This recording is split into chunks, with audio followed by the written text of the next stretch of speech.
after I'd won my first Grammy Award, that is Winds of Samsara, a huge shift happened in my life, and a huge change happened in my life, because Prime Minister Modi had invited me to meet him. And I went and I met Prime Minister Modi, and it ended up being an hour-long discussion where we were talking about the environment. We were talking, because he saw my passion for the environment. He saw that I was working with the United Nations. So we started discussing about climate change, about his philosophies, about the environment, and it was a beautiful conversation that we had. Bollywood has not actually broken cultural barriers. I went to a Pandit Ravi Shankar concert in America, and I watched this concert and I was shocked that the demographic of the people within the audience in the theatre was so diverse, and it was very representative of the demographic of the city itself. So I realized that this gentleman is playing pure Indian classical music. Right. It's not even fusion at that concert. It was pure Indian classical music. And he has broken cultural barriers, and he's reached out to people who are normally not exposed to Indian culture and Indian traditions. In the past, when it came to intergovernmental decisions, because I've been a part of the United Nations for so long, and I see this internally, that in the past, India was always looked upon as being in the sidelines, sitting in the sidelines, being quiet about things, just going with the flow, that kind of stuff. Whereas now India is not only participating in these intergovernmental decisions and these intergovernmental things, but India is taking leadership. And India is taking countries forward along with them. With the visibility that our government and our country is getting because of what our Prime Minister is doing, this trickles down to the arts. And the Prime Minister is opening the door, and all of us are going in, Right. So that is how it is, He's created an atmosphere which is very, very conducive for people in India to succeed and to excel.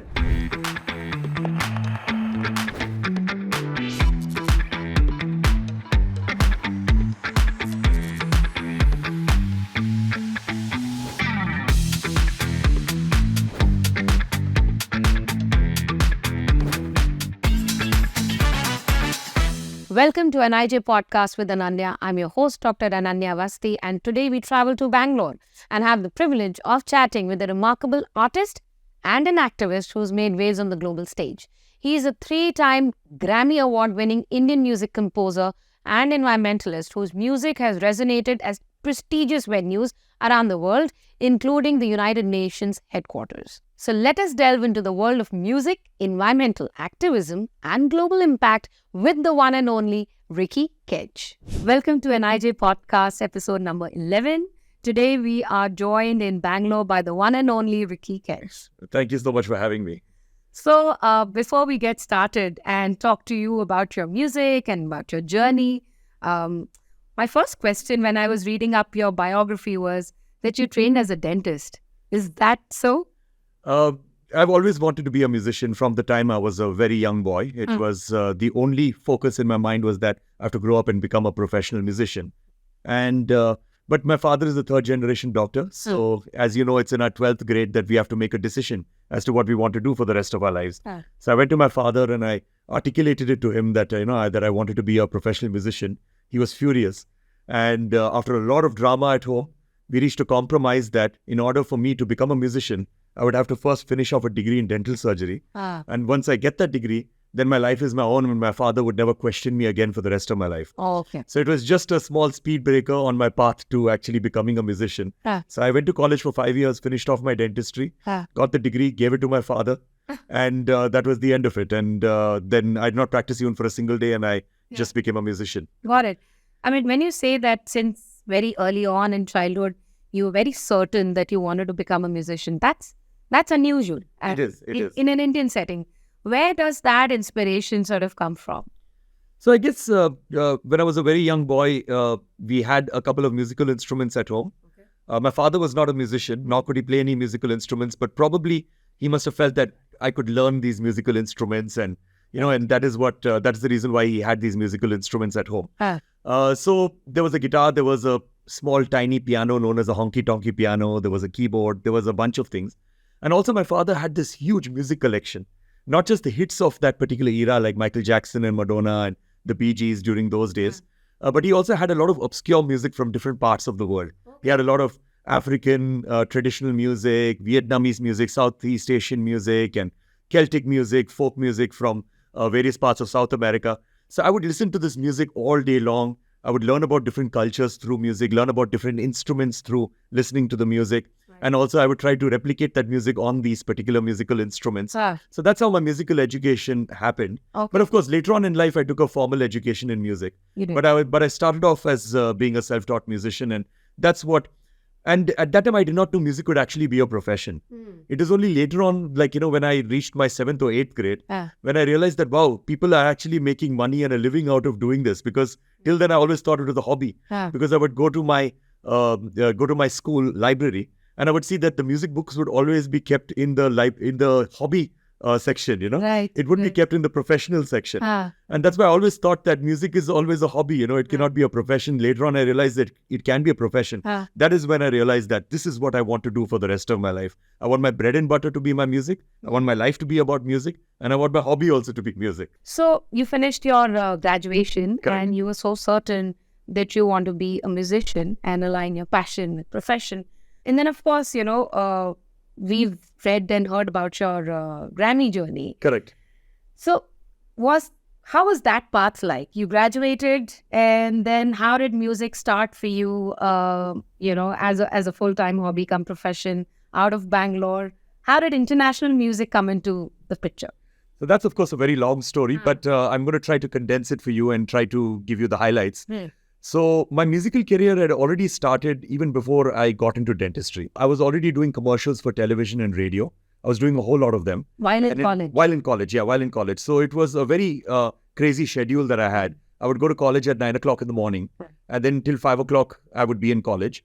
And then from 5 o'clock to 2 o'clock in the morning, I would be in some studio recording a jingle for either Airtel or Vodafone or Microsoft or Google or McDonald's or whatever. So I would be creating music for them. And I did this commercials for television and radio for 13 years. So during the time when I was in college, of course, it was from 5 o'clock in the evening to 2 o'clock in the morning. After I finished off college, it was pretty much 24 hours a day. I was creating music for every brand and their competitor in every part of the world. And I carried that on for about, as I mentioned, for about 13 years. Then at the end of 13 years, it sort of struck me that these big brands have understood the power of music. They've understood the power of music so much so that they're ready to spend a few $1,000s on me to create a piece of music for them to sell something, because they're always trying to sell something. Right. And not only that, they're ready to spend a few $1 million to actually air that music on television and radio. So that is when I realized that music is such a powerful language for communicating a message, and not just for communicating a message, but for retaining that message deep in the head of a listener. That is when I realized that there are so many things that I feel strongly about. I'm a very strong environmentalist. I've been an environmentalist even before I knew what the meaning of the word, environmentalist is. I felt strongly about species, about climate change, about all of these various phenomena. And then that is when I realized that I myself need to use music to communicate all of these messages that I want to communicate to the rest of the world. Right. So some of my music would reflect that. Some of my music would not reflect that. But a lot of my music would be about this. All right. And then it was my 16th album that actually won me my Grammy Award. And my first 15 albums, they were very barely released in India. Going back a little bit, I just wanted to bring in another aspect of my life. Now, when I was quite young, I used to listen to all sorts of Indian music, whether it's Indian classical music or Indian traditional folk music or the mainstream music, which is, film music. And I used to watch concerts of all these various kinds in America, in different parts of the world when I used to travel. And I realized that Bollywood musicians, whenever they travel everywhere in the world, they manage to fill up stadiums. Like singers and composers. Like if they go to Moscow, they fill up a stadium, go to New York, fill up a stadium, go to New Jersey, San Diego, wherever it is. But the only people who come for those concerts are people from the Indian diaspora. Because they have, barring a few exceptions in Bollywood, Bollywood has not actually broken cultural barriers. Right. So they are only catering to the Indian audiences, which is not a bad thing. It's a great thing. We have 1.4 billion of us. So it's good to cater to us. But at the same time, I went to a Pandit Ravi Shankar concert in America. And I watched this concert and I was shocked that the demographic of the people within the audience in the theater was so diverse, and it was very representative of the demographic of the city itself. Like if the city had like a 80% Caucasian population, it was 80% Caucasian population inside the audience. 5% Asian population, 5% Asian population in the audience. So I realized that this gentleman is playing pure Indian classical music. Right. It's not even fusion at that concert. It was pure Indian classical music. And he's broken culture barriers and he's reached out to people who are normally not exposed to Indian culture and Indian traditions. Right. That is when I realized that this is what I want to do. Okay. And that is why I started my own brand of of Indian classical fusion music, and that's the kind of music that I make. It's a true fusion of India and the West and Western music, music that I've grown up listening to. Right. And that is basically what my music is all about, and that's what started off that journey of my music. Right. So coming to Divine Tides, what were the Indian elements in that music that won you Grammy? So the first Grammy Award, actually, I won it for an album called Winds of Samsara. So that album was almost completely Indian. When you listen to it, you realize that, that the melodies are completely Indian. It's deeply rooted within Hindustani and Carnatic classical music. Even the string sections, the violin sections that I conducted and I recorded were all played in Indian styles. The thematic elements of the music was completely Indian. So it was primarily an Indian album with a lot of fusion elements, and it was a collaboration between me and a South African flute player. So even the South African flute player was playing in Indian melodies in that particular album. So that album was, I would say, was Indian, because I've always believed that India is who I am. I've grown up in India. I've been brought up in India. My education is completely 100% Indian. The kind of music that I listen to primarily is Indian. So, if I have to make a metaphor, then if you think about an Indian culinary expert, like a chef, and if a chef is making food for his or her family and making a pasta, they would make the best possible pasta, of international standards and everything. But just before the plate goes out to the table of, of their family, a little bit of chili powder and turmeric powder and coriander is thrown in. Your own tadka and your own tadka and your own flavor. And that is what we are as Indian people. And that's what I believe my music is. No matter how much, even if I try to make a completely Western piece of music, it's going to always end up being Indian, because that is how my thought process works. That's the wiring. That's the wiring, exactly. And the album you spoke about, I read up again that it was also released at the United Nations Climate Change Conference. So Samsara, Divine Tides, a lot of this music that you work on, as you rightly said, speaks to environmental consciousness. Tell us about your experiences, especially with the UN organizations. You've been, awarded various awards, and you're almost an ambassador for promoting environmental consciousness through your music. How has that experience been like at a global stage? So, of course, with the United Nations, I'm their official Global Goodwill Ambassador. So I've been in that role for a while now. I work primarily with the UNCCD, that is the United Nations Convention to Combat Desertification, which is about land restoration and preventing land degradation. I also work with the UNHCR, which works towards refugees. And then I also work with the WHO, which is for health. I work with them very closely for their Make Listening Safe initiative, which prevents hearing loss in young people due to listening to recreational sounds, that is music and video games and whatnot. And then I also work with UNICEF, which talks about children's rights. So these are the organizations that I work very, very closely with. Right. And I work constantly with, do concerts for them, compose music for them, help them out with their negotiations, with their communication. And I'm really proud doing that. And coming to your initial question, after I won my first Grammy Award, that is Winds of Samsara, a huge shift happened in my life, and a huge change happened in my life, because Prime Minister Modi had invited me to meet him at his office. Yeah. And I was told that it is going to be just a photo op, a 5-minute photo op, for which I was extremely grateful for. And I went and I met Prime Minister Modi, and it ended up being an hour-long discussion where we were talking about the environment. We were talking, because he saw my passion for the environment. He saw that I was working with the United Nations. So we started discussing about climate change, about his philosophies about the environment, and it was a beautiful conversation that we had. Right. And then he also mentioned that he's going to be going for the climate change conference, which was happening later that year, in December in 2015. So he told me that he's going to be delivering a speech. He told me about what he was going to be speaking about. So it was a very interesting conversation. And that is when both of us just looked at each other, and we thought that, let's make an album, Let's make an album which has got musicians from around the world speaking about, climate action, speaking about environmental consciousness. And Prime Minister Modi said that if he likes the album, he'll release it over there on the main stage. So I thought, wow, that's amazing. And he also saw my passion for the environment, and he encouraged me to just dedicate my life and my music to this sole purpose of the environment and positive social impact around those areas and in nation building, to dedicate my life to this. And I took that advice very, very seriously when I left his office, and I decided that this is exactly what I'm going to do for the rest of my life. Now my life is completely dedicated to this. Because before this, as I mentioned earlier, some of my music would reflect the environment, some of my music would not. Okay. Because some of my music was commercial, some of my music was not. So then that commercial aspect of my music was completely cut off after that. And I decided that every single piece of music that I make is going to be about, in my own small, tiny capacity, to make this world a better place. And it's going to have a mission. So anyway, so I made that album. The album was called Shanti Samsara, a follow-up to Winds of Samsara.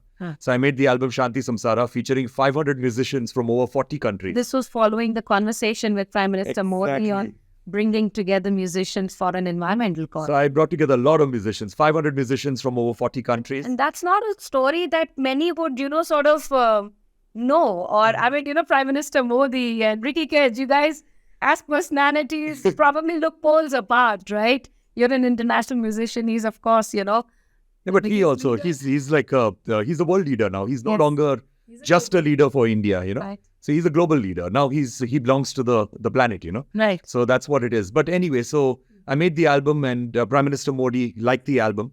He released it at the climate change conference on the main stage, along with the then French President, François Hollande, and the then Secretary General of the UN, that is Ban Ki-moon. And the album was a huge success all over the world. And till this date, I perform songs from that album in my live concerts. And the album has brought a lot of change. It has changed a lot of mindsets of world leaders, because I've performed that album now 3 times at the United Nations General Assembly. I performed it at the headquarters in Geneva, performed it basically in more than 35 countries now, to world leaders and to general public, thousands of people in concerts at stadiums. So it's really had its desired impact, the album. And I'm very grateful to Prime Minister Modi for putting me on this path, and encouraging me to actually make this album, because it was obviously life-changing and also extremely fulfilling for my career. Right. And sort of, Prime Minister Modi giving this focused direction to... Now, if the Prime Minister of a country is going to give you advice, you're obviously going to take it seriously.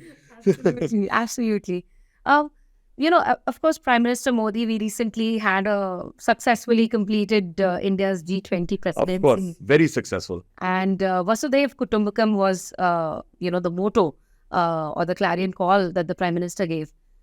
Sort of linking that and going back to the kind of music that Indian folk or tribal traditions have had traditionally. What would you want to say about whether or not Indian music itself, or Indian thought, or Indian intangible heritage, do you think it has intrinsically promoted environmental consciousness before even the UNs or the SDGs of the world came into place? Absolutely, because the thing is that it's not just Indian culture, but of course primarily Indian culture and Indian ancient traditions, but any ancient tradition anywhere in the world has always spoke about coexistence, and coexistence meaning a much bigger thing than just coexisting between all of us human beings. In fact, you just spoke about Vasudhaiva Kutumbakam. In my Grammy acceptance speech, I spoke about that. And I said that, that Vasudhaiva Kutumbakam, it means coexistence. It literally means the world is one family. Our G20 presidency spoke about it being one earth, one family, and one common future for all of us. The true meaning of Vasudhaiva Kutumbakam has always meant living in absolute peace and absolute harmony with every single entity on this planet, whether living or non-living. So it's not just about us living in peace and coexistence between all of us human beings, which we are also not doing a very good job of. But we have to widen the circle, and it's about living in peace with all life. That is the forests, the wildlife, the animals, the flora, the fauna. And not just that, also coexisting with the elements of nature, the water we drink, the air we breathe, the land we walk on.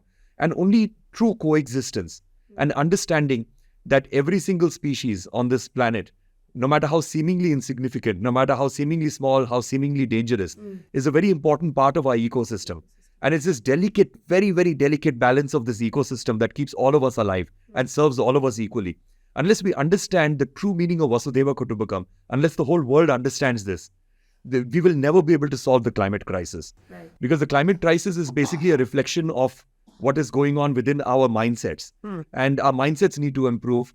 We need to change our behaviors. We need to change our relationship with the fiber we wear, with the food we eat, with the land we walk on, with the animals we eat, with the animals we what do you call that? With the animals we tame, Right. whatever. We need to change our relationship with all of this, and only then we'll be able to solve all the environmental crises. You spoke about the fiber we wear, and I just wanted to mention that this morning when I was on my way to your studio to shoot this podcast, the friend that I was living with or staying at this last night, they were like, "Oh, you're shooting with Ricky Kej," and I was like, "Yes." And he was like, he's a really cool guy because he's such a big celebrity, 3-time Grammy awardee.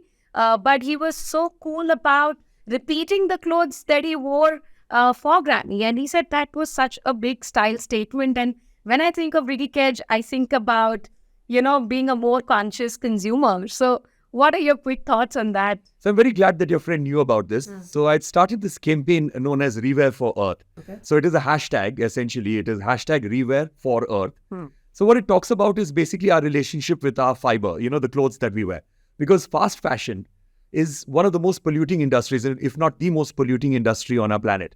And that's for various reasons. I can tell you about our actions and consequences when it comes to, the clothes we wear. A lot of people do not know about this, but I'm wearing a cotton pant right now. Now, if you look at a cotton pant, it's sustainable because it's biodegradable, all of that stuff. But how is that cotton pant made? Now, for a single cotton pant, you need about between 14 to 15 plants of cotton. Okay, now 14 or 15 plants of cotton take a large part of a field. And it takes about 150 days for you to harvest cotton. So for 150 days, you're watering those plants. Right. So there's a huge water footprint. There's a huge amount of land usage. You're putting in all those pesticides and chemicals into the land. So basically, you're causing a little bit of land degradation, which will exacerbate over a period of many, many years. And then you're plucking those cotton plants at the end of 150 days. At the end of 150 days, it's transported to a completely different country over a large carbon footprint because it's transported over plane or by ship for processing. Then after that, for weaving, it's going to another country. Then it's going to another country for dyeing, another country for manufacturing. And then from there, it's going to hundreds of countries all over the world for sales. So a single cotton pant has got a water footprint. Forget about the carbon footprint. A water footprint, because the water usage for a single cotton pant is 8,000 liters of water.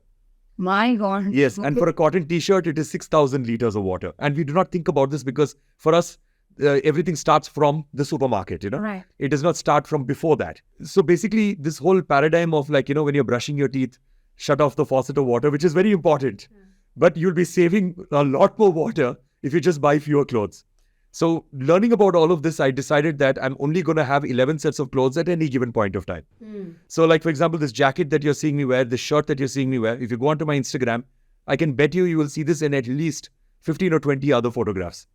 In fact, this year I got a brand new cream achkan, like a sherwani type thing, a long jacket for my Grammy Award ceremony. And luckily I got to go up on stage because I won the Grammy Award. And then since then, I've already worn that achkan for 35 concerts. Wow. So I wear the same achkan at 35 concerts. Of course, it's got an added benefit that, that if at a concert I don't get good photographs, I can use one from a previous concert. Right. But nevertheless, I try to show that, that re-wearing your clothes is cool. It's cool. And the reason why I started that hashtag is that people don't have to feel shy about re-wearing their clothes. Right. They can re-wear the clothes, push the hashtag and say that I'm doubling down on this. I'm re-wearing my clothes, not because I have lesser clothes or because my karibu or something like that, but I'm wearing this because I'm responsible to the environment. Right. Because right now what is happening is that the only paradigm that is dictating what we can wear, what we can buy, what we can waste, what we can eat, what we can purchase, what we can throw away is basically what we can financially afford. Right. That is the paradigm that decides. If I can afford to buy this, I'll buy 10 of these. If I can afford to buy 3 cars, I'll buy 3 cars. If I can buy 40 pieces of clothes when I go shopping, I'll buy 40 pieces of clothes.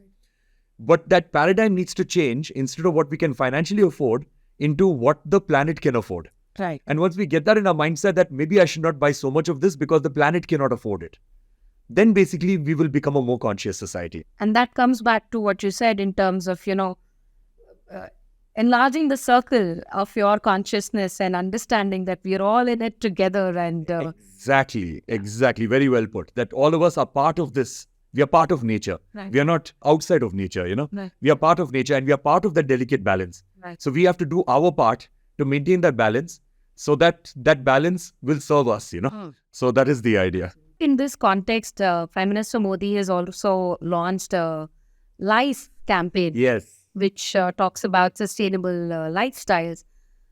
I mean, through this podcast, I would really want you to deliver the key message that a campaign like this, intends to, especially targeting the youth who will be tuning into to this episode.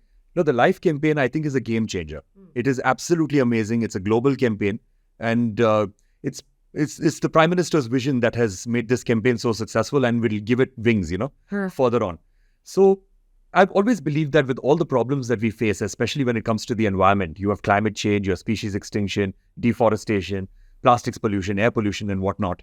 I believe that the biggest threat to us as a species is the constant thought that we have that somebody else will make a difference, We are waiting for governments to make a difference, intergovernmental bodies, corporations, leaders, politicians to make a difference. When the truth is that the only way we can bring about meaningful change is if we change our own behaviors. Now, all of us talk about changing the world. We want to have that big idea to change the world. But we so rarely talk about changing ourselves. And that's not because we're evil people. It's simply because we have not empowered ourselves to believe that the small, tiny, incremental changes that we can make within our own lives actually matter. Because we feel that we are very insignificant. And that's what our education system has taught us. That, we're very insignificant. You're a very small cog in We're a very small thing, That if I stop using plastics, what difference will it make? Or if I use public transportation, what difference will it make? Or if I'm kind to people, what difference will it make? But it does make a difference, and it is extremely important. So I believe that this is what the Life Mission, addresses, this issue. That, it's all about responsible consumption. It's all about following a more circular economy rather than the use and throw economy that we're so used to. I'll give you another example. During the pandemic, rather before the pandemic, there was somebody else who would throw out my garbage every day.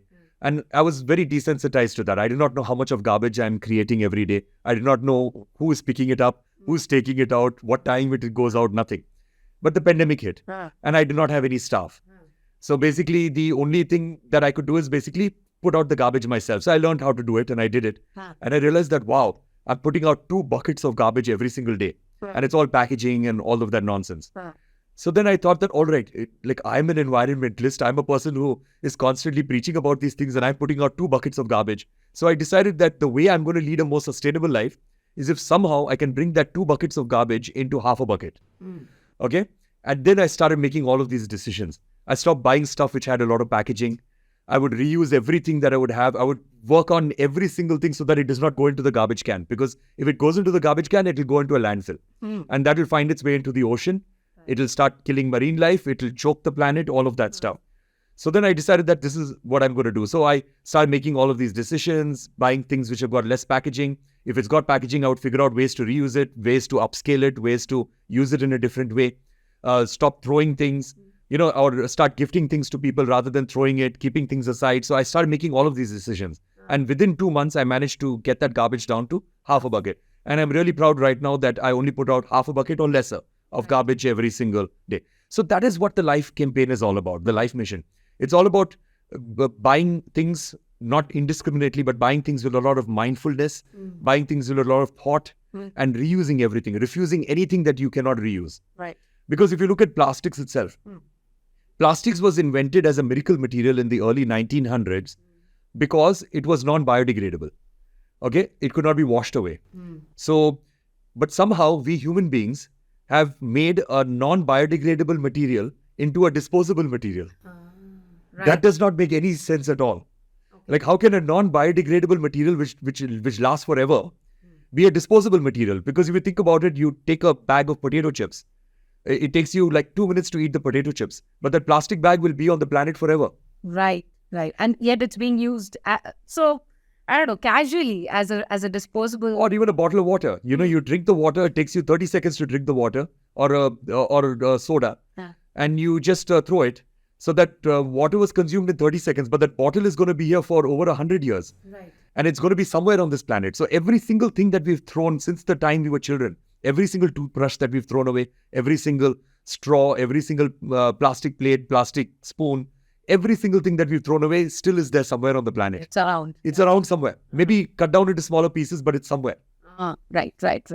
No, absolutely. I think, as you rightly said, people feel that, even if I'm kind today or if I'm more mindful today in terms of, say, even waste management, what difference will it make? And But that's what the Life Mission does. It puts the power in our hands. It says that we are significant. That's what the Prime Minister says, that we have to bring about change within our own lives. And that's the only way. First, change yourself, and then the world will change. Right. Going on that tangent, what do you think, or how do you think India's sort of stature on the global stage, especially for issues like, environmental consciousness, climate change, yoga? I mean, there's just so many things that Prime Minister, that come in with Prime Minister Modi's leadership.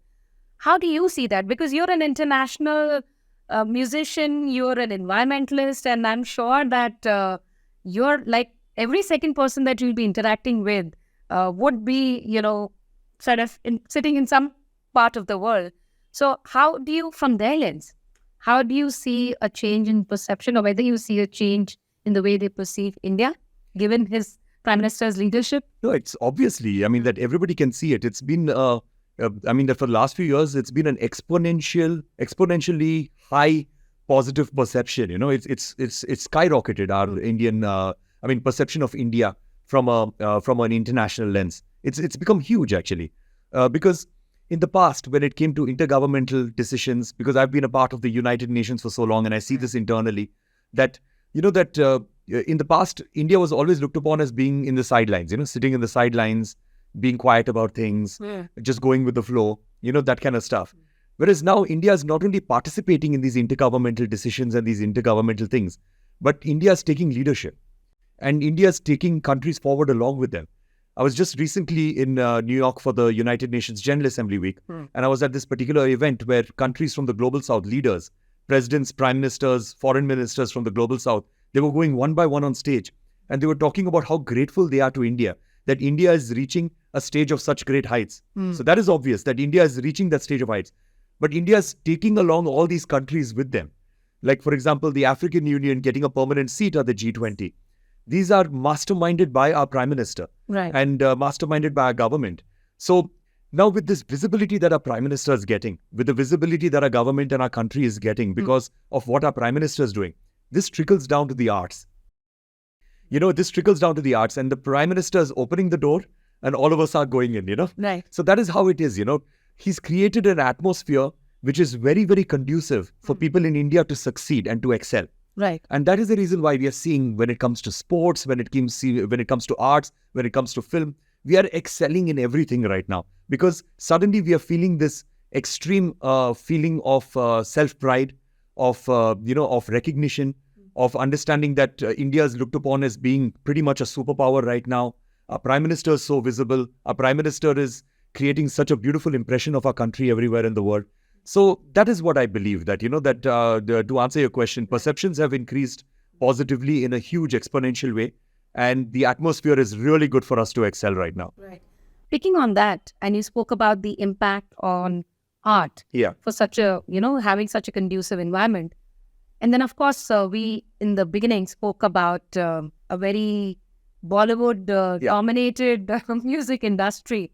How do you think the space around music, culture and art, how do you think that is transforming? Are people more confident in accepting, acknowledging their own cultural roots and possibly deriving inspiration from their own Indian music? Do you see more and more of Indian music elements figuring into, what we are listening to these days? But there are a lot of aspects to your question. It's, of course, a fantastic question.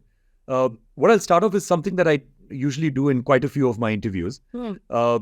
So there is something that I've coined as known as the Ravi Shankar syndrome. Okay. Now, what is this Ravi Shankar syndrome? You go on the street, you ask any Indian, anywhere in India, even musicians, you ask them who was Ravi Shankar, Pandit Ravi Shankar. Everybody will say that, greatest sitarist ever, one of the greatest musicians in India ever. What big civilian honor did he win? Everybody knows, Bharat Ratna. You tell them who are daughters. Most people will say Anushka Shankar. A lot of people will say even Nora Jones. So that's all good. And then you ask them that, can you name one album of his? Nobody can name an album. And he's released over 40 albums. You go onto his Wikipedia page, you'll see a list of close to 60 albums actually. Nobody can name an album. Okay, forget an album, name a song of his. Nobody knows. Hum a tune of his.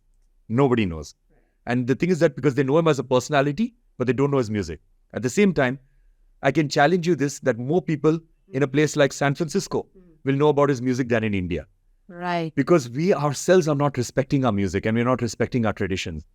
A lot of musicians that I've spoken to, great legends, I won't name names, but all of them say the same thing, that we get more appreciation outside of India than we do in India. Mine also, I said my 16th album won me my first Grammy Award. First 15 albums, nobody in India bothered about them. And they were released in the US and they were released everywhere. They were like on Billboard charts. They were selling like crazy. They were winning radio awards. They were doing all of that. But then nobody cared about it.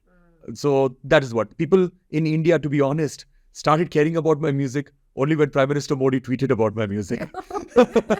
So it took him to actually get people to understand what my music is about in India. Because till then, all my concerts were outside of India. And it's only after he tweeted about me, about meeting me, when, I started getting concerts in India. And of course, now I'm pretty successful in India. But it took him to actually get that change mindsets. So I would say that things are changing right now. Simply because, as we discussed, that, there's a little more pride in being Indian. Yeah. There's a little more pride in Indianness. I see a lot of young people are, taking up instruments because right up until now, the paradigm was that, that if a young musician wants to, or rather if a young musician craves for recognition globally, then, they feel that, they have to sing in English, they have to do hip-hop music, they have to do American pop music, they have to do all of that, sing about 9/11, sing about topics that are not Indian. That's what they have to do. But then that paradigm needs to change, because if you look at even in the past, the people who have gotten global recognition are people like Pandit Ravi Shankar, Ustad Zakir Hussain, Ustad Ali Akbar Khan, Anushka Shankar. The music was very rooted. The music was extremely rooted. So these are people who have dug deep into their roots, figured out what is it that makes them uniquely Indian, created music based on that, spread our Indian culture and traditions all over the world. Because the Western audience is not a stupid audience. They look at honesty. And if you are trying to beat them out at their own game, they're not going to appreciate that music because it's fake. Right. So they're going to look at honesty. They're going to look at they're going to look at what is it that resonates with your own personality and with your own roots. And if your music resonates with that, it comes out as being honest, and people appreciate it. Right. So that's what I believe. So I believe that the younger lot of musicians right now are recognizing this. And I see a lot that, that a lot of musicians who are fans of mine, they contact me, and I see that most of them are picking up Indian instruments. And even when I see with my friends' children, because I'm at an age, of course, I do not have any children, but I'm at an age where a lot of my friends have got children who have become teenagers. So, and I'm really, really happy to see that these friends' children want to pick up instruments like the sitar, the veena, the tabla, the mirdangam, the khatam. And that makes me feel really, really proud that this change is happening right now. Right. You spoke about children and songs. You've created something called as Earth Songs. Yeah, my Earth Songs. Yes. Tell us about it. So I realized that if my aim is to create a more environmentally conscious society, of course, it's a very naive aim, but at an overarching aim is to do that. You have to start with the children. And I believe that children are born with a lot of empathy, with a lot of kindness. They are not born racist. They're born with a lot of good qualities and a lot of environmental consciousness. They have an innate love for nature. A child will always want to be in nature. But we are systematically erasing that from them. Through our education system, through the way that we are building our systems around us, we are systematically erasing that. And we are removing all these instincts from our children. So I created, along with two really close friends of mine, Dominic and Lonnie Park, I created this project known as My Earth Songs, which is essentially about 27 to 30 songs, which are made for children. Because if you look at the current rhymes that children learn, Twinkle, Twinkle, Little Star does not teach anything about stars. And then Baba Black Sheep does not teach anything about sheep. And of course, it's got other problems associated with that rhyme. So I thought that why not change what children are listening to? Right. So these songs are based on sustainability. Like we've got a song teaching children what a carbon footprint is.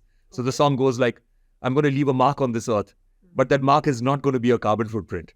That kind of stuff. We've got a song teaching children about the rhinoceros, about the elephant, about innovation, about sharing, about caring for other people, caring for the planet, that kind of stuff. Right. And so we put these songs into the education system, into CBSE and ICSE textbooks through various publishers.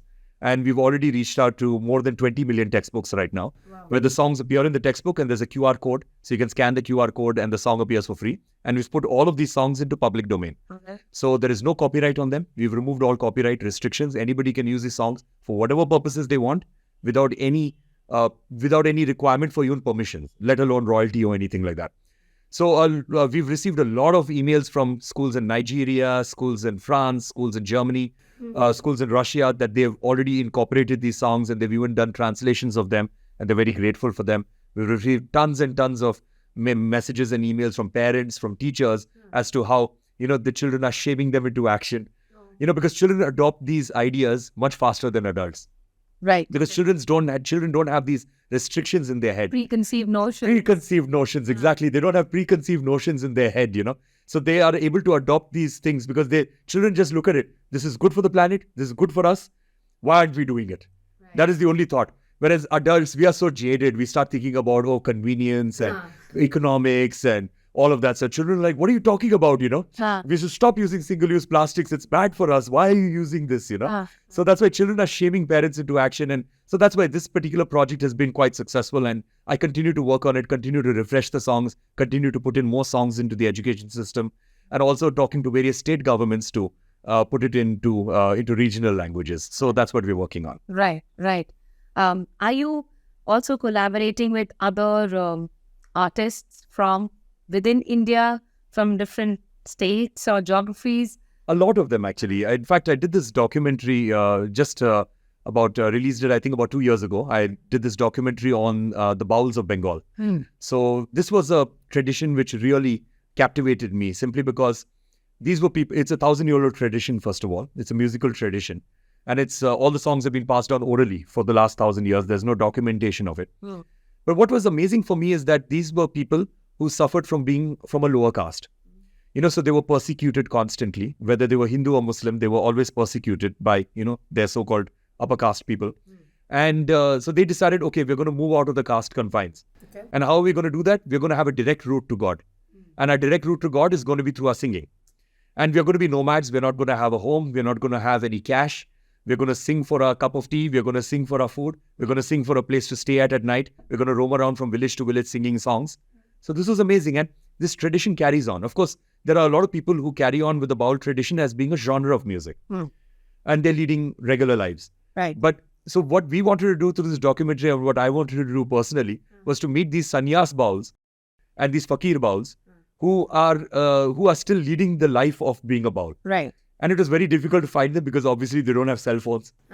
So it's not like you can contact them that way. So we had to spend 4 years making this documentary because we had to go to all of these regions, Assam, West Bengal, on the border with Bangladesh and all of that stuff, and actually find these people, find out where they are going, try to search for them, and then, and document them. So we documented almost 40 performances, and we documented all their stories, their interviews, and we put this across in a documentary. And the documentary now is available on YouTube. Okay. And then, of course, I collaborate with tribal farmer musicians. That is something that I love doing, especially in Odisha, in the northern parts of Andhra Pradesh and northern Karnataka in the northeast. So I love that because they sing about harvest, they sing about purity, they sing about, and it's beautiful. Like, for example, I was collaborating with this tribal farmer in Odisha, in Koraput. And over there, this is the song that she was singing. I figured out what the translation was, and it was amazing that, she was comparing a harvest to the birthing of a child. Okay. And she was saying that, the harvest of ragi is as important as my child being born. And I felt that, wow, these amazing tribals, they had such amazing knowledge and such amazing thoughts, And if just we start incorporating these thoughts, the traditional and these traditional wisdom and these ideas that, that this harvest is so important and nature is so important and our food is so important, our food sources and pure food sources are so important and our health is so important, then, then we wouldn't have the problems that we have in the modern day. Right. No, you beautifully summed up in terms of, what does development look in the modern, Because if you look at it, you brought up SDGs just a little earlier. So sustainable development is a buzzword that everybody uses. Sustainable development, this, sustainable development, that, whatever. if you look at it, there's a problem with that term itself. Because if you use the term sustainable development, you are implying that development is against nature. Because when you think about, we've hijacked that word development. When we think about development, we think about New York skyline, paving of everything, cutting down of trees, concrete jungles. That's what we are thinking about. But if you think about it, development should actually mean in collaboration with the environment. It should mean in coexistence with the environment. So development should actually mean sustainable development by nature of the word. And we should have another word for unsustainable development, right? So that is what we are doing as human beings. We are hijacking these words and we are making bad stuff normal. We're normalizing the bad stuff. And so much so that it's abnormal to do something that is socially responsible. Right. As I mentioned, with you being an outlier of a big celebrity who repeats his clothes, right? But then that's almost Uberization of the way. Of course, people these days look up to influencers. You are a big influencer, so obviously somebody has to lead the march, and then people follow. We spoke about development, talking about India's development. Yeah. Say in last 10 years, what are the top 3 or 4, large, big scale development dimensions that have created the biggest impression on you? And you're a very socially, environmentally conscious person. I think there are a few of them. One of them that I can mention is basically in the first term of Prime Minister Modi, the LPG gas cylinder thing, where people in rural areas had access to gas cylinders. And this was a huge problem because in the past, because most people would use chulas, or they would even burn plastic to actually, cook their food. And when I'd gone into these rural areas, and especially in the tribal areas for collaboration with musicians, the one thing that everybody would tell me unanimously was that, our children used to constantly keep coughing, in the past. And now, since we've started using the LPG gas cylinder, the coughing has stopped. So that is a direct impact, that where people's lives have become better. Because what a lot of people do not realize is that because of air pollution itself around the world, 7 million people die every single year just because of air pollution. And out of that, 6 lakh are children. Now, the 6 lakh children are not dying, most of them are not dying because of the air pollution that is in the air. They're dying because of something known as indoor pollution. Right. And that is houses. Within their houses. And that is the reason why the United Nations also has got a very important organization known as the Clean Cook Stoves Foundation, which is about cleaning up the cooking stoves of people. And this was a problem in India. And now that problem has been eliminated because now the children are no longer coughing, as I said. Right. So this was an amazing initiative by our government, actually, to do this. Then, of course, the second thing, I would not talk about the developmental stuff because that everybody keeps talking about. But since you mentioned about, and we already discussed in length about the Life Mission. Now, these are the things that I love about our government personally, that everything seems to be a grassroots movement. Yeah. Everything seems to reach the lowest common denominator. Exactly. Everything's about what can we do, and it's about firing us up. Because I remember that I was with our Honorable Prime Minister and with the Honorable President of France at the state dinner that President Macron had organized. And I remember we were having a conversation because I was seated right next to them. It was me, it was President Macron and Prime Minister Modi. So 3 of us were seated. Saw that picture on social media. Yes, I proudly put that up on social media. So it was a huge honor, and we had beautiful conversation, the 3 of us. And so then I explained to President Macron about the Life Mission, and he was really inspired by it. And he asked a whole lot of questions to Prime Minister Modi about when he started it and all of that stuff. So basically, what I'm trying to say is that that these are very, very inspiring.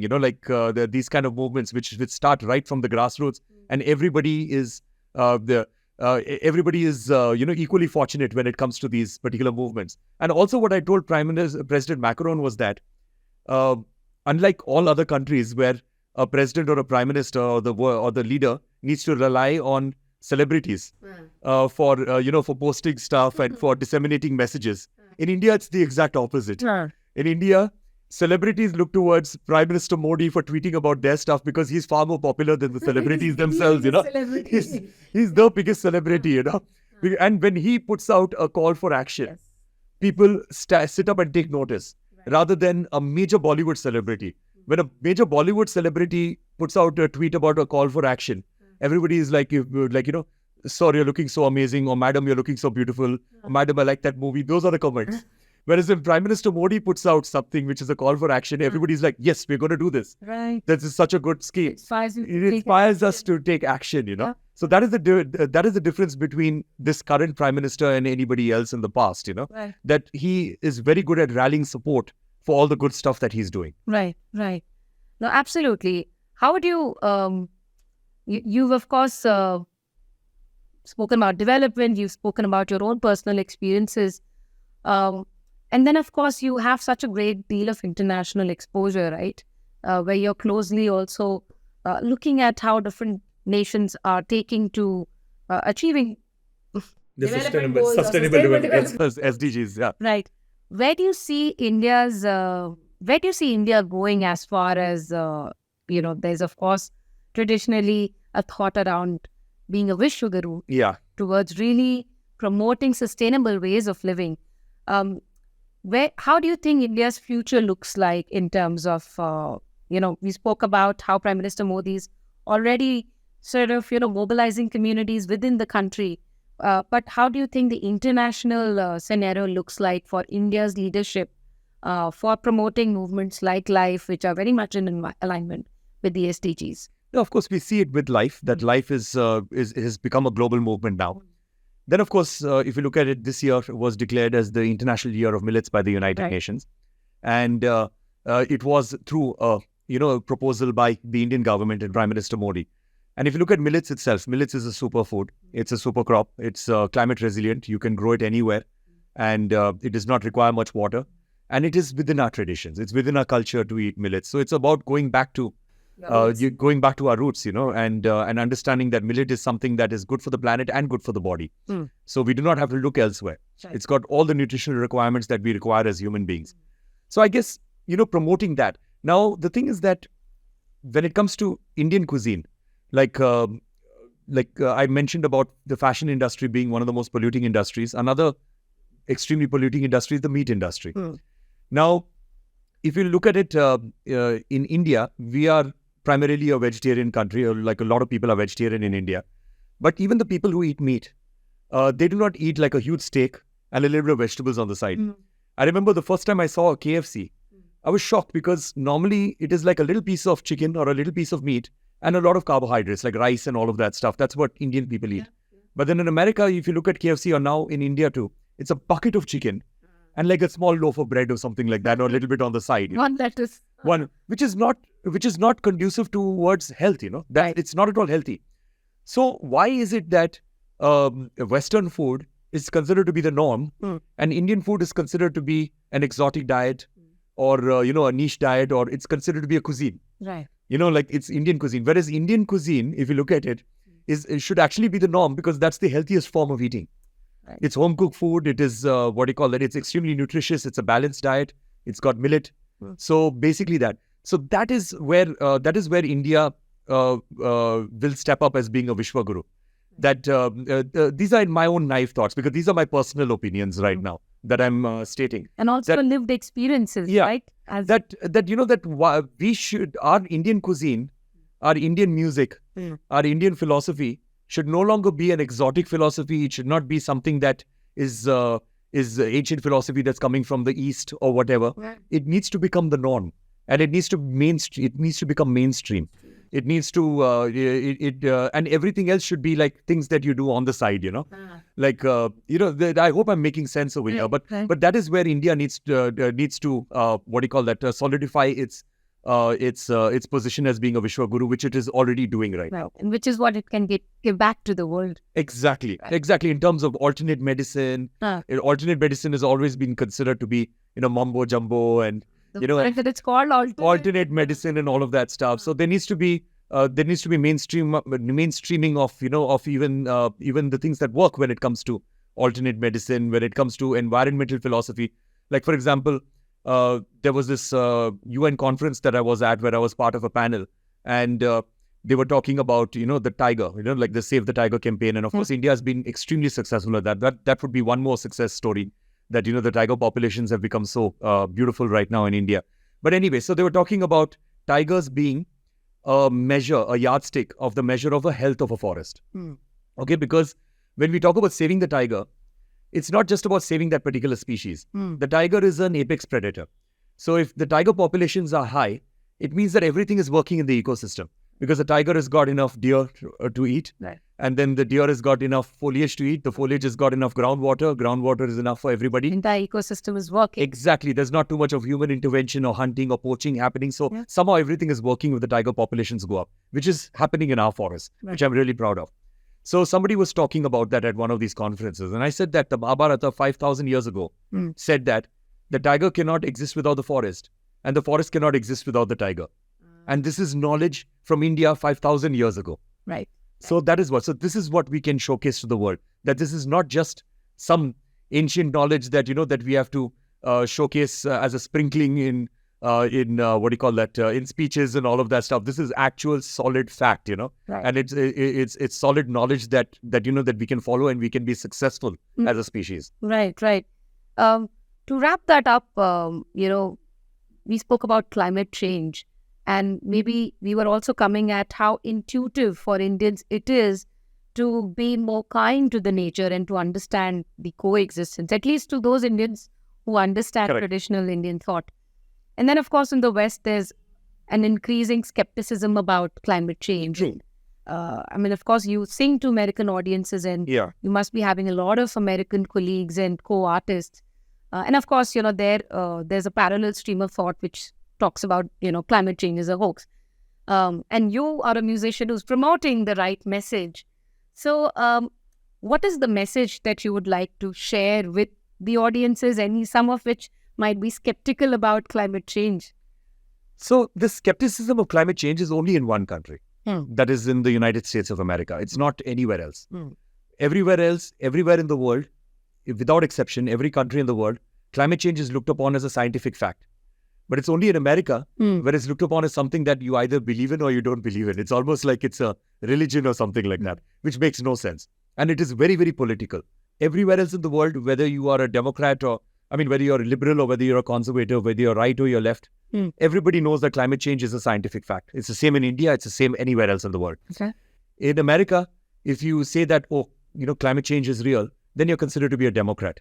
And if you say that climate change is a hoax, then you are a Republican. So it's only in that one country. But my thought to everybody over there is that it's a very undivisive thought that the principles of climate action, of trying to mitigate the effects of climate change, is just about responsible living. So why not do that? Whether there is climate change or not, why not live responsibly? Right. Why not be kind to all species? Why not live in coexistence? So that people get it. That whether it exists or not, just be responsible. That's all. And then also, when it comes to coexistence itself, I can give you another example. I don't know if you remember in the year 2020 when the pandemic had just started, there was this very powerful image which was in every newspaper everywhere in the world, every corner of the globe, a very powerful image of this elephant in Kerala, a female pregnant elephant, which was standing in a water body in a lake, and she was dead. She died while she was standing. And it was this very powerful image. So the story behind it is that this in Silent Valley, this female pregnant elephant, she basically, she was in the forest and she was probably looking for food. So she walked out of the forest and she walked into a farm, which is on the fringe areas of the forest. And she ate a pineapple. Little did she know that the pineapple was filled with explosives. And she ate the pineapple and she was fatally damaged and fatally hurt. So she wobbled away all the way, walked a kilometer or 2 kilometers to this lake. She stood in the middle of the lake and she passed away. And of course, it was a very, very heartbreaking image, very powerful image. And the knee-jerk reactions came out from the youth across the world that that farmer should be killed and that farmer should be hung upside down, that farmer should be put into jail for the rest of his life, he should be beheaded or whatnot. And the farmer should be punished, that is for sure. But we people in cities, we sort of live in bubbles nowadays where we are not sensitized to the problems that are happening in villages and in the forests. Because if you think about it, if we do not have electricity for about 5 seconds, we are so inconvenienced. If there is a new phone that comes out, a new model of a phone or a new gadget that comes out and it goes out of stock on day one, we're like, why can't they make more of those? Why can't they make, what's wrong with them and all of that stuff? So if you think about it, where is all that coal coming from for our electricity? It's coming from digging up those forests and from destroying the homes of those elephants.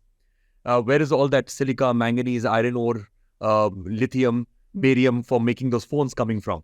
They all are coming from digging up those forests. Right. So when we dig up those forests because of our consumption patterns, then basically the elephants have no other alternative but to walk out of the forest to find their food. They go to a farm, and the poor farmer has to do the punishable offense, and he should be punished for it, but he has to make that very heartbreaking decision and a really ridiculous decision of protecting his or her livelihoods and protecting the lives of his or her family by putting those explosives in those fruits. Right. And, so basically every single one of us living in the cities because of our consumption patterns is responsible for that elephant's death. So only if we as human beings, if we as city dwellers understand our relationship with, as I mentioned, with everything that we purchase, like the life movement of the Prime Minister, if we understand that and we understand that we should not be consuming indiscriminately and we should be consuming with a lot of mindfulness, then that elephant would still be alive. Right.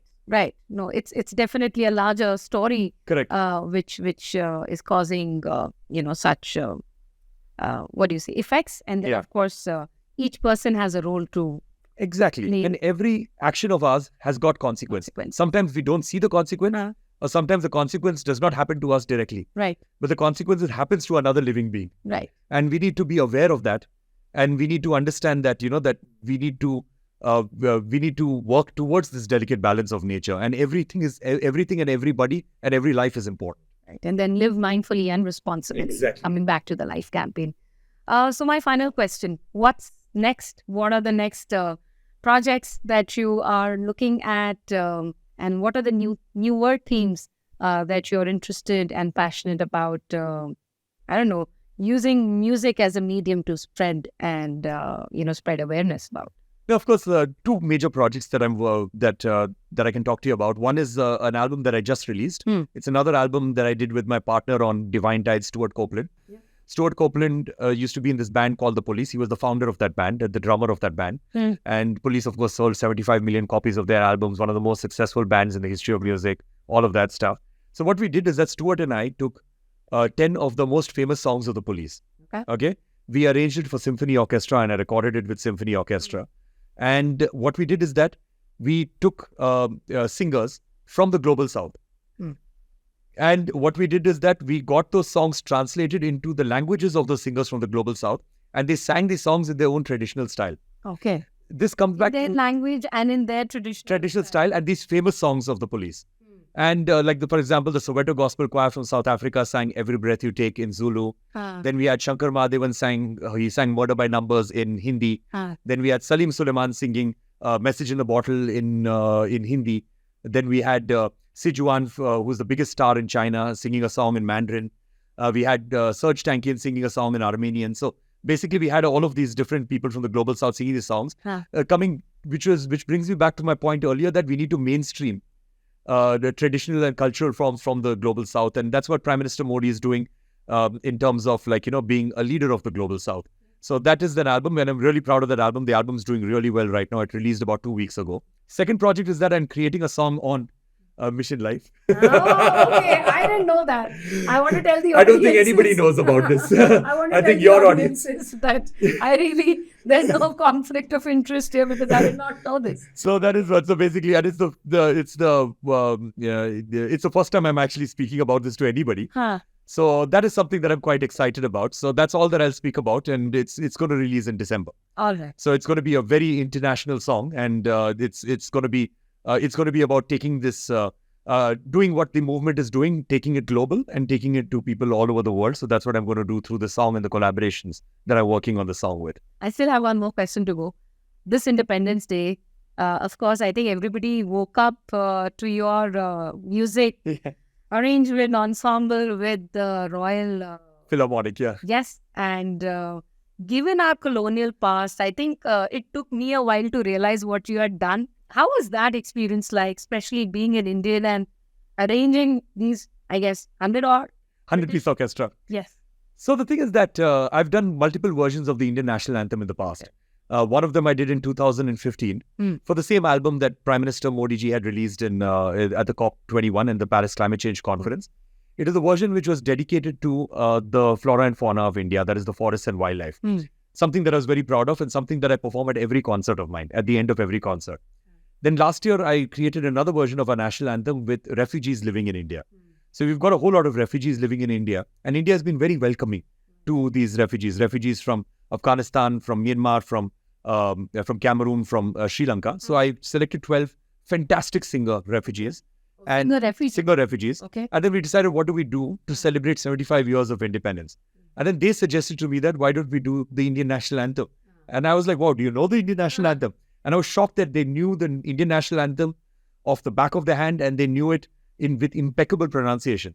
So we recorded that we recorded the Indian national anthem, and we put it out, and it went completely viral last year. And it was very successful. So this year, I wanted to record the Indian national anthem with a symphony orchestra. And the reason why I wanted to do a symphony orchestra is that I've recorded with symphony orchestras all over the world, and I love working with them. And I realized that a symphony orchestra is very metaphorical about what India is. Because if you think about it, a symphony orchestra has got multiple instruments. It's got a violin, which is a very soft instrument. It's got a timpani, which is a loud instrument. Then it's got a harp, which is a soft instrument. Then a bassoon, which is really loud. Then it has got a piano. Then it has got flutes, which is very soft. So it's got all of these instruments. Now, a violin is never trying to be a timpani. A violin is maintaining its own personality. A timpani is not trying to be a harp. A harp is not trying to be a bassoon. A bassoon is not trying to be a euphonium. So all of these various instruments are maintaining their own unique personality, their unique identity, their unique philosophy. But somehow, when all of them play together, It's coming together. it comes together beautifully in beautiful harmony. And that's what our country is about. Like, like so many people, different religions, cultures, traditions, geographical locations, languages, culinary preferences. Right. So you have all of these different people. And somehow, India as a country works, Right. So somehow India as a country works, Bharat as a country works. So that is something that whenever I look at a symphony orchestra, I believe that this is what India is. Right. So I thought, okay, let's record with a symphony orchestra. And then let's record with the best symphony orchestra in the whole world. That is the Royal Philharmonic. And I've collaborated with them about 3 or 4 times in the past. So I reached out to them and told them that, okay, y'all are normally a 75, 80-piece orchestra. Can we do 100-piece? Let's make it large. So they said yes. And then we did a 100-piece orchestra at Abbey Road Studios, which is the most legendary studio. So that was my whole motive. But then, of course, there is a subtext to it, that and that's what I even mentioned to the orchestra before I actually recorded with them. I gave them a short speech, and I told them that today we're going to be recording the national anthem of India. And I told them that that after ruling us for over 200 years, this is a good gift that you can give us. And all of them took it very seriously. They took it in a good stride. They took it very seriously. And as I told you, I'd collaborated with them in the past, but this was their best performance ever. And you could make out that they wanted to give it their best because they knew the stakes of this. This is the Indian national anthem. Right. And this is something that, that we need to give to 1.4 billion Indians. And we need to make 1.4 billion Indians proud of this. So that is what happened. And of course, I'm very fortunate that the Honorable Prime Minister tweeted it, and he said that it should make all Indians proud. Right. So that was very nice. And of course, the anthem, as we all know, went viral. Viral, yeah. Everybody had listened to it. And now, every time I meet somebody, if they do not know who I am, I tell them that, did you ever watch that video of that Indian national anthem, of an Indian guy conducting a 100-piece orchestra? That was really good. That was me. So that's a great identity to have. No, absolutely. I think what a beautiful note to end this conversation on. As you said, Bharat almost represents that harmony symphony orchestra, right? Where we retain our individual identities, and yet it's all coming together with, of course, the biggest celebrity, Prime Minister Modi, at the top, giving us direction. Thank you so much, sir. Thank you so much. It was, I thoroughly enjoyed this conversation. Also, I want to say that it's a huge honor to be interviewed because I'm a huge fan of your mom's. And your mom is pretty much the definition of what all we've spoken about, about staying very true to our roots, staying true to folk music, and and spreading this folk music and culture all over the world, Right. She's absolutely a force to reckon with, and I deeply admire her, and I hope to work with her sometime in the future. So hopefully you can carry this forward to her. Okay, my mom will be very happy listening to this episode. Thank you so much. Thank you so much, and my regards to your family. Thank you. Thank you. As we conclude this musical episode of NIJ Podcast with Ananya, we've journeyed with Ricky Kej from dentistry to international music stardom, environmental activism, and Grammy triumphs. We've explored the essence of Indian-inspired music and his remarkable experiences including a life-changing encounter with Prime Minister Modi. In a world where voices do matter, Ricky's message resonates. Climate change is real and important, and that India can take a lead in promoting sustainable development. Subscribe for more such amazing conversations and stay tuned for our next episode.